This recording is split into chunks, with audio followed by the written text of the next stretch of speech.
Welcome to VNA Health Highlights, a program of the Visiting Nurse Association of Cape Cod. On today's program, we're going to learn a little bit more about the Big Brothers and Big Sisters of the Cape and Islands program. And we're lucky to have with us today the director of the program, Hadley Luddy. Hi. Thank you for being here. Thanks for having us. And one of the Big Brothers, Mike Berry, who also happens to be a nurse for the VNA. Thanks very much for your time. I appreciate it. Great. Now, I always like to give viewers a little bit of information about who you are before we get into the guts of the program. So, Hadley, maybe I'll start with you. How long have you been with Big Brothers? How long have you been in the Cape? And Sure. What was the attraction to that program? So I've been with Big Brothers Big Sisters of Cape Cod and the Islands for 2 years this August. So it's hard to imagine how fast that time has flown. Flies. It's been really great. And I've been on the Cape now for about 20 years. Started summering here like so many people when I was in college, and then met my husband, and we ended up leaving Boston and moving down here, and I've lived in Orleans for about the past 18 years. Nice. Yeah. So I spent about 10 years working for another nonprofit, Community Connections, and then this opportunity arose for me, and it really fit nicely with the background that I had had in working with kids who were at risk. Actually, at the time at UMass Boston, I was working in a mentoring program, and so it was really something that was dear to my heart, and it was just a neat opportunity to get involved with an organization that needed a refresh, and just to be sort of back in the community and serving more kids and working with more volunteers. So it's been great. Yeah, great. Yeah. What about you, Mike? You've been with the VNA for? I've been with the VNA since 2005. Oh, very good. Yeah, and I grew up on the Cape, and I moved. I went to college, and then I lived just west of Boston, Brookline, for about 15 or 20 years. And then I came back to the Cape. My parents got ill, probably 2004, and so I've been back on the Cape since about that time. Nice. Now, what about Big Brothers and Big Sisters caught your eye? Oh, Big Brothers Big Sisters. I was telling Hadley that I was looking at a program, I think it was 60 Minutes, about a physician who was working at a trauma center, and they were actually doing the program on trauma. But he had a side story. He actually had a big. It wasn't through an organized Big Sister, Big Brother system like we have here, but it kind of worked the same way, and it helped this young man who was sort of on the street, doing drugs and selling drugs and doing small crime, to go back to school, to go to medical school, and now he's a surgeon. And just that one interaction maybe changed the course of this young man's life. And now, instead of being somebody who's like a dredge on society, he's actually a contributor to it. And my kids had gone to college. I didn't have young kids at home, so it was just a great opportunity, I thought, to just hang out with another little, and do things that I enjoy, do things that he enjoys, and maybe we could have a friendship that will last, till he goes to college, or maybe longer. But somebody who needed a little bit, maybe a male quote unquote role model in his life. So that's kind of what I decided to do. Yeah. So maybe we'll give the viewers just a general overview of what is the Big Brothers Big Sisters program. If you had to wrap it up in a couple. So the organization itself was founded in 1904, actually by a judge in Pennsylvania who was really concerned that he was seeing the same boys come in and out of his courtroom over and over and over again, and said, if one man would step up and spend some time with these children in need, I bet I wouldn't see them showing up in my courtroom. And so sure enough, the Big Brothers movement was founded. And obviously it's grown into a really large national and international organization. And we've locally been serving kids here since 1974. We serve more than 250 kids on the Cape and Islands. So we're matching kids between the ages of 7 and 12 with caring, responsible adults in the community. And I like to say that our volunteers are really between the ages of 18 and 80, because that's a pretty good snapshot of what we see in the Cape. Yeah, and they're making a great difference by just spending a couple of times a month with their little, like Mike does, and it makes a huge impact. So when we talk, I'm listening to the language, and for the viewers, I think, so a little is the young person that's being watched over or partnered with, and the big, when you reference a big, that's that 18 to 80-year-old population. That's right. We say our bigs and our littles. Yeah. Right? Yeah, So, very good. absolutely. So what's the commitment? So if someone's watching the show and they say, oh, that just sounds like something I might like to do, but geez, I don't have that much time, or is there a requirement, or is it all sort of customized based on who the people are? Sure. Well, I'll give you sort of our overview, and then you can talk about what it's like in your That'd be great. situation. But we have a minimum commitment of 1 year, and there's a lot of science behind that, which really tells us that kids, especially kids who've had a lot of transition or potentially any kind of loss in their lives, need that commitment from an adult in order for a mentoring relationship to really have impact. Right. Yeah. So, and then behind that, it's really a couple of hours a few times each month. We don't really specify until the relationship is developing what that time commitment will be, because there are some bigs and littles that get together ultimately once a week and have a really set schedule of things that they do. And then there are also matches that get together twice a month, and it's every other Saturday or whenever they can fit in the time together. So it really varies situation to situation. And I don't know, how it works in your situation, how often you guys get in my together. situation, I like to meet him every weekend that I'm off. So how old is your little? Oh, he's 12. Okay. Yeah, he's 12 and in the 6th grade. Okay. But like Hadley said, you can kind of work it out. And they don't just throw you together. You fill out, I think, like a questionnaire. What are your interests? What are their interests? So you kind of have like some shared interest at first. Right. And I think the important thing about at least a year commitment, and the commitment, people get nervous about that word, but these are people from at-risk, oftentimes, situations where the father or the mother isn't around. And so I think they have trouble sort of connecting with another adult. And if you're bouncing in and out, it's not really the consistency that they need, and you really can't form the relationship. That's right. And we do always say, too, that, a year goes by in a flash. And Yeah. really, I think people sometimes hear that year and think, oh, my goodness, that's such a huge commitment. But really, it's such a quick time period. And, you really understand at the end of it why it's so important to give the 12 months of time. So Mike, you touched on it a little bit, and maybe Hadley, you can follow up, so that, say, someone does say, I can probably do that. What's their next step? They would call you. Right. So you want to give us a call at the local office, which is 508-771-5150. And people can also look us up online, and we're on Facebook. Okay. You just have to Google Big Brothers Big Sisters of Cape Cod and the Islands. So you give us a call, and we set up initially a phone screen, we call it, where we just get a sense of your interests and make sure that you'll be a good fit with the program. And then we set up a one-to-one interview, and this is a really critical part of our process where we really get to know you more in depth and just understand more about the child that you think you can work with, a little bit more about your background and what your interests are. And that takes anywhere from an hour and a half to 2 hours. Do you have a team of people that interview, or do you have social workers that work with you? We do. We have a small staff of 6 actually working out of our Centerville office, but they work all over the Cape and Martha's Vineyard, and so we assign people based on geography. Okay. So either we'll go out in the community and meet with people, or we'll have people come into our office. So if somebody in P-Town is watching this and they say, well, I'm not going to drive to Centerville. That's right. Usually we'll make arrangements, especially if it's the lower Cape, we'll meet people in Orleans, or oftentimes we'll go to their home. Same thing in Falmouth. We have a case manager who's there 1 day a week who makes an effort to really be available in a community location, so it's easier for people that don't want to travel. So you spend that time in an interview, and I think it's a really important point that, like Mike said, it's not like we're taking the next child and the next volunteer and pairing them together. Right. This is a lengthy process because there's a lot of thought put into who we match. We don't want to just randomly match people because that's not going to be successful. So the reason Mike's match is successful is there was a lot of time put into making sure that his little and he had similar interests, and that it would be a good, successful relationship.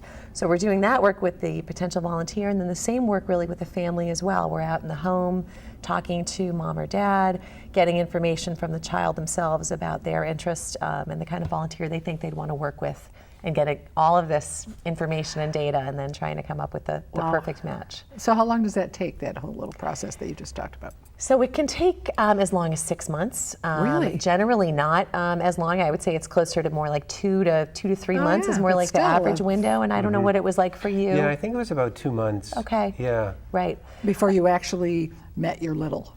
Yeah, because they've got they have to do a Corey check, of course. Oh, yeah. They have to check out the interest. They have to meet with the the parent of the little, and they have to meet with you. So I guess you could probably streamline it if everything went through and you could, because you have people waiting. We do. Kids waiting. We do, so it can happen very quickly. Yeah, It's not to say that it doesn't happen within a month or two. There definitely are Right. those situations, but we like to just let people know that it can be sometimes on the longer end Sure. because it depends on a lot of things. Sure. We might have a long list of boys waiting in the Upper Cape and not enough male volunteers. Vice versa, it could be different in every community. So it's a large geography. Yeah.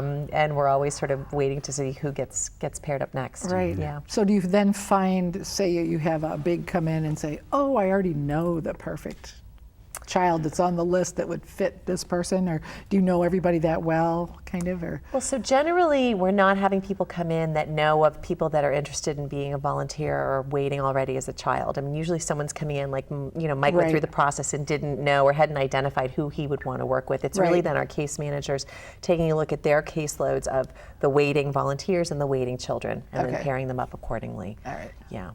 So what's the age group? So it's 18 to 80 for the big. Right. What is it for the little? The littles are 7 to 12.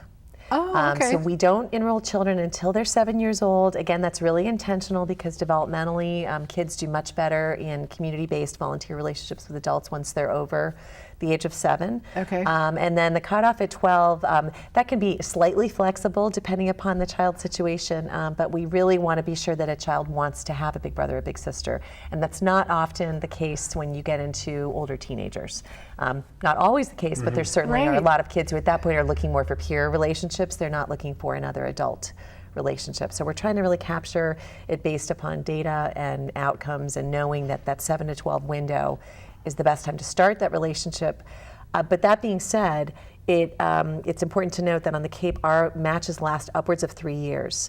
So a lot of kids that come into our program that might get matched up when they're 12 years old may actually stay in our program until they're 18 or they go on to college or graduate high school. Yeah. So we keep supporting those matches.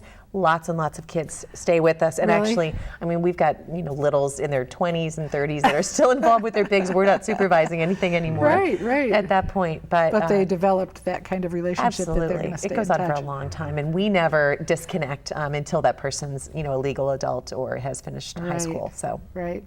Is it always girls get a big sister and boys get a big brother? it is. Okay. Yep. Just for obvious reasons or what? Right. Well, generally, again, we're dealing usually with a situation where mom's not in the picture, and it's a single dad raising girls, or vice versa with boys, or it could be illness or other situations, or grandparents raising grandchildren. There's a lot of different dynamics that can happen. And I just want to add, because I work with a demographic who's aging, one of the major complaints that they have is that they say, oh, my friends are dying.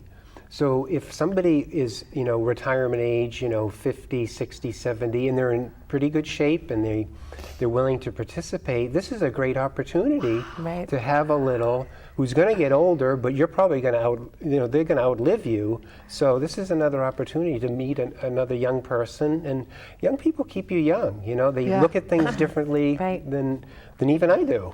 So They can help them with their iPad and stuff. Absolutely. Yeah. Technology TV. intern. Yeah, It could go exactly. both ways. Sure. Yeah. Even from the health and wellness benefit, I think that's Yes, really yeah. important because we know that people who volunteer Sure. have great health benefits. It can lower your blood pressure. It can get you out to be more active. I mean, you talked about that before, the amount of activity that Yeah. you participate in because you've got a little who's out there and wants to yeah. go bike riding, wants to go hiking. Yeah. And so I think people really need to think about that. It's just That's a fun. a great idea. That just seems like a great idea because I think there's a lot of wisdom and knowledge to be shared Oh, yeah. that, say, the retirement age people have, and all of a sudden they retire and there's no place to share it anymore, or Right. it just doesn't get tapped into. And what a great opportunity to tap into it. Yeah, to it's share it with socially the and younger. intellectually stimulating for people to be around other people, especially maybe another generation. Yeah. So are they matched up by in their town? You probably try to keep it sort of close? We or try sort of, to. I'm thinking of viewers watching, I'm probably not going to drive to whatever. But Sure, we really try to, and we really break things into different territories. So it might be Lower Cape, Mid Cape, Upper Cape. I'm not sure how far you travel to get together with your little. You guys are not in the same town, right? No, we were initially. Okay. And he keeps moving east. Okay. I've stayed in the same place. All right. So But don't move. he's got to stop after P-Town. He can't move further. So. No, it's not bad. Yeah. And I've already had the relationship. And, we sometimes will do things, because he lives in West Dennis and I live in Centerville and Barnstable, so we'll sometimes do things right in the Yarmouth, Dennis area, because they've got that beautiful bike path there off 134, along the National Seashore. There's so many things to do on, just driving down 28, all the, he's still into mini golf. He loves mini golf, and I think we've hit every mini golf on 28 Really? over the last couple big of skull years. with the headphones on. Oh yeah. Oh, that's funny. So let's talk about that. What kind of activities do you get involved in with your little? We do a lot of different things. So what do you, twice a month? I mean, tell us a little bit about what your schedule is. Are you about twice a month with him? Or? Probably 3 times a month, Okay. because I work every 4th weekend. So just about every weekend I'm around and he's around. Okay. We try to get together. Okay. And when it's not soccer season, it's Saturday. When it's soccer season, it's Sunday, because you have the soccer Because game. he's a soccer kid. But Okay. no, we usually try to do some physical things. I like being outside, and he likes being outside, and he's a young boy, so he's got a lot of energy. So we do biking. We throw the ball around, football or baseball. We play mini golf. We go to the driving range and hit regular golf balls too. Play basketball and tennis, and of course soccer, because he likes to play soccer. But then we do things that are sometimes on a rainy day. We'll maybe go up to the Museum of Science or the aquarium. Which is good, because I would never have gotten a membership of the museum, because I live so far away. When I was living in Boston, you just had that, because that's where you brought the kids, and that was just a perfect thing. So we do that, and he's really into science and technology, of course, and he loves the video games and the computers. But and then sometimes he'll say, well, can we just hang out at your house? And he'll bring his National Geographic, and I have my science news, and we'll read out of that. A couple of geeks, And then we might get a bite to eat or something, or play Monopoly or cards, or Yeah. Cute. And how long have you had this little? I think a couple of years. A couple of years, yeah. Yeah, and his mom can't say enough about the relationship, your little's mom. And we always get really nice feedback from her. It's very cute. I mean, I think they are a great match. You guys have a lot in common. So did it fill a need for the little because the father is not around, or is that normally how it goes? I think that's the case in your situation, and that's oftentimes what we will see. Yeah, I mean, generally, we kind of loosely say it's really children facing adversity because they're facing some element of a challenge, whether it's economic disadvantage situation. A lot of the kids that we serve are eligible for free and reduced lunch. Or they might be living in a single parent situation. There might be multiple siblings. It's not always economics. There could be an illness, or someone's lost a parent suddenly and is really needing that one-on-one support. It could be that it's grandparents or other guardians that have had to step in. Oftentimes we're dealing with situations where there could be drug and alcohol abuse as a background factor. So certainly, some serious situations, and then some that aren't so serious but definitely show a child, for whatever reason, whether it's a guidance counselor or a parent who's saying, I really think that my son or daughter needs that little extra attention to succeed. Yeah. How nice that this is available. Yeah. It is. Do you have more than one in a family? We do. We've got many families where we're serving, 3, 4, 5 Really? kids. Yeah, it happens quite a bit. Wow. So, and one thing I don't think I spoke to the outcomes. I would definitely say an important thing to think about when we talk about Big Brothers Big Sisters is that we know one of the reasons it's so important to pair kids up with caring, responsible adults is that we know they stay in school, they make better choices, and they're more self-confident. So in all this discussion about wanting volunteers to get involved, we also really want the community to know about the need to refer kids to our program, that we want people to pick up the phone and call us, because if you know a child in need between that age range of 7 and 12 that could benefit, we do have a lot of volunteers coming in, we do a lot of outreach, and we really want people to think about us as a great free additional resource that really helps our Cape community. So how would that go then if I saw a neighbor child and said, boy, he or she could really use another person in their life? I could call you and say, hey, I have this neighbor. You can call us. What we really want to see is that someone has spoken with a parent or had a parent or So guardian I would go call to us. the parent and That say, would- hey, have you ever thought about Big Brothers Big Sisters? Right, Okay. right. That's a great thing to do. And I think it's a much more positive, productive thing where a Sure. parent feels like, oh, it's a great opportunity. We don't want parents to feel that it's in any way judging their parenting ability, Right. because the parents that we work with are great parents. Yeah. You know, I mean, it's not necessarily anything that they're not doing. It's just that this is an additional resource that would be really great for their child. Right. So I think having that conversation with someone who's got a child who you think could benefit is a terrific thing to do, to let them know that we're out there and available. Yeah. Yeah.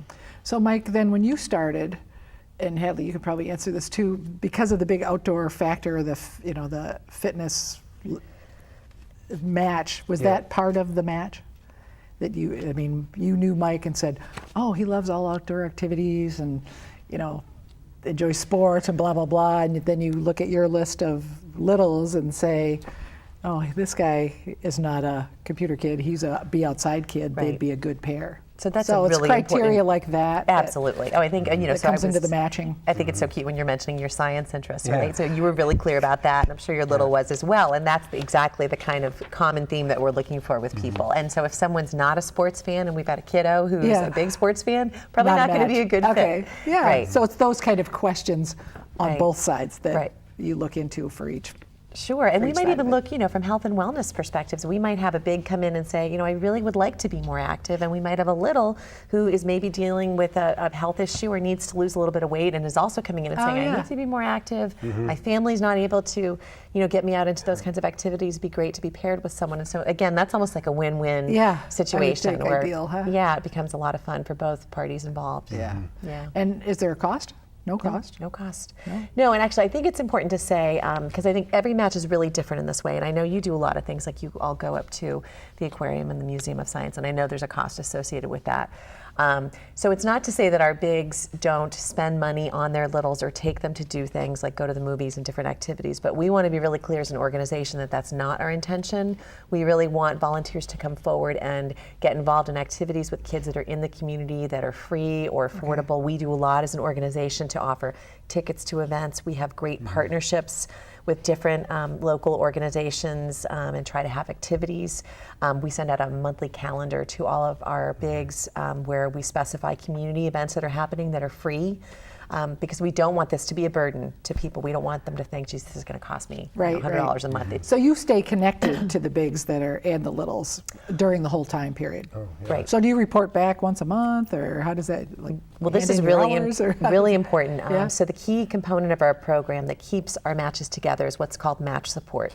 So when you're matched initially, we are in very consistent weekly contact, and then it whittles down to monthly, and then every other month as the relationship develops. But within that period of time, we're connecting with you, we're connecting with the child, and we're connecting with the child's parent. Okay. Because we really want to, both from a safety perspective and just to also make sure that everything's going well, make sure that we're checking in. What are the things you're doing together? What are your concerns? And all sorts of things can come up. There's so many positive things, but there's certainly situations that are challenging that arise. And so we want to be right there with a volunteer and with a family to address those as those come up. And so that's where we've got trained case managers who are qualified and really following very clear guidelines from the national organization about how we keep relationships together and follow those standards. It's really critical. So, and I don't know how often at this point in your relationship with your little, how often you check in with our Probably staff? once a month. Okay. And I think that's fine. Yeah. I mean, if I had any issues, if a participant has any issues, you can always call the office. They're very supportive. Right. So it's not like you have to wait to, resolve an issue. But I've never had any issues, really. It's, it's inspiring, it's fun, but it's also very important because these are the young people that are growing up to be voters and workers in society. And what are they doing? Are they on the streets or something? Or are they participating in constructive activities? Are they learning new things? And are they having that connection and bond with another person in society so that they have a feeling that there's compassion and somebody cares about Somebody them? else out there cares about me. Right. Yeah. It's really important. Yeah. Now, if people weren't interested in being a big, are there other ways they can help out? But they love the program. It's like, oh, I probably can't be a big, but I'd like to be able to help you in some way. Absolutely. We always can use support in our office and with events that we have. We have a lot of fundraising events that we put on. We have a lot of recruitment events. So a lot of the time in the community that I'm out there, I'm either speaking with organizations or doing things like this, or we're having information tables at different community events. So it's always great to have people come forward that are willing to help us spread the word about the program. And then obviously getting involved as a donor is really critical as well. We are an organization sustained on fundraising dollars, so that's really important to let people know that there's many, many ways to support our mission, and we hope to hear from folks. All right, so I only have about 2 minutes left, if you can believe that goes so fast. It does. Plymouth to P-Town and the islands? Born to P-Town and Martha's Vineyard. And Martha's Vineyard. Yes. Okay. All right. And you match people within those areas? We match people within those areas. They can call us at 508-771-5150. Okay. They can search on the web, Big Brothers Big Sisters of Cape Cod and the Islands. And we have a web page. We also have a Facebook page. And for folks that are into Facebook, we really profile a lot of great stories and activities and things that are going on, so it's a great way to stay in touch with us. Excellent. And we're right on 28 in Centerville, so a lot of people know where we are, across the street from the Centerville Fire Station, and you can always pull in and say hello. I have driven by there. Now that you say that, I go, I know where that is. That's right. That's right. So how many bigs do you have? So right now we are serving 250 matches, or so 250 children. So really, in all, it's bigs and littles. It's about 500 in total. And in terms of saying, how many kids are waiting or volunteers waiting, it changes every day, right? Because we might make 3 matches one week, and then have the next week you might have 10 more kids or 10 more volunteers come in. But we are always looking for volunteers. We are always looking for child referrals and for people to get involved. So I really encourage people to think about giving us a call and giving that time. It's a small commitment, but it makes a huge difference to our community. Yeah. So It really does. we really feel. Any last thought as you drive away? You'll say, "Ooh, I should have said blah blah." We covered it. I think the only thing I would say is that this is oftentimes when I talk to the adult folks that were littles in our program, they will often say this was the game changer of my life. Wow. And that to me is always, I think, what inspires me professionally is that, this was the person that made everything work for them. I mean, obviously there were a lot of factors, but a lot of times it's really the key to their success. Sort of like with the someone story like, that you like opened Mike. with. Yeah. So. All right. And like they say in Big Brothers and Big Sisters, you don't have to be perfect to volunteer. You just have to be present. That's right. Very good. There you go. That's good. All right, Mike. Thank you so much. Hadley, Thank you. too. Thank you. It's great to have you both. All right. Thanks. And I'm Jeanne Sarnosky, wishing you good health and good health care.